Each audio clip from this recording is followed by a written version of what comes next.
yung mga kasama po natin dito. And bago po yan, nire-recognize ko po pala yung mga kababayan natin galing abroad, okay, na hindi pa sila dumiretso sa kanilang mga pamilya pumunta dito para mag-suporta sa impeach Sara resign, okay? So, kay Ate Yun dyan and first kay Ate Beth.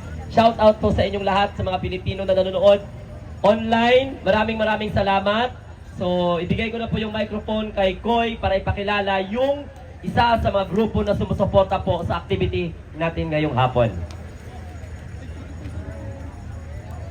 Magandang hapon sa inyong lahat! Yes! Gusto nyo na ba na ma-impeach ang magnanakaw? Yes! Susuporta kami ngayon, araw na to, hanggang sa dulo na ma-impeach natin ang magnanakaw! Papayag ba kayo? Mula dito, papayag ba kayo na ninanakawan ang pera ng taong bayan? Siyempre hindi. Ayaw natin nun. Ayaw natin sa taong magnanakaw! Ngayon pa lang, kinakatok ko na ang opisina nitong OBP. Bakit? Kasi umpisa pa lang to at alam ko, patikim pa lang natin ang araw na ito.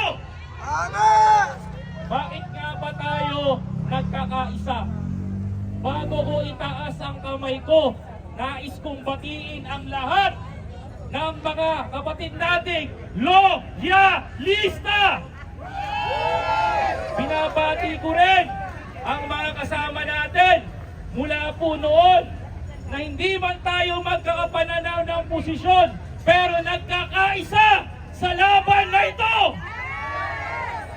Kaya ngayon, ang panawagan natin, impeach Sara now! Pero gusto kong sabihin na sinusuportahan namin ang hakbang na ito upang sa pagbabago ng Pilipinas.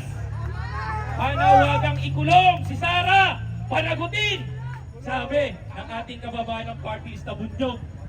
Pero sa harapan nyo, naninindigan ako bilang isang magtalo na lalaban kami hanggang sa dulo ng laban na ito.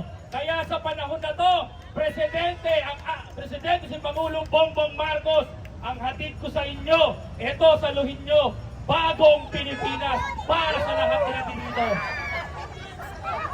Ngayon pa lang, nais ko pong tawagan ng atensyon ang aming kasama sa magdalo na magsasalita dito sa inyong harapan.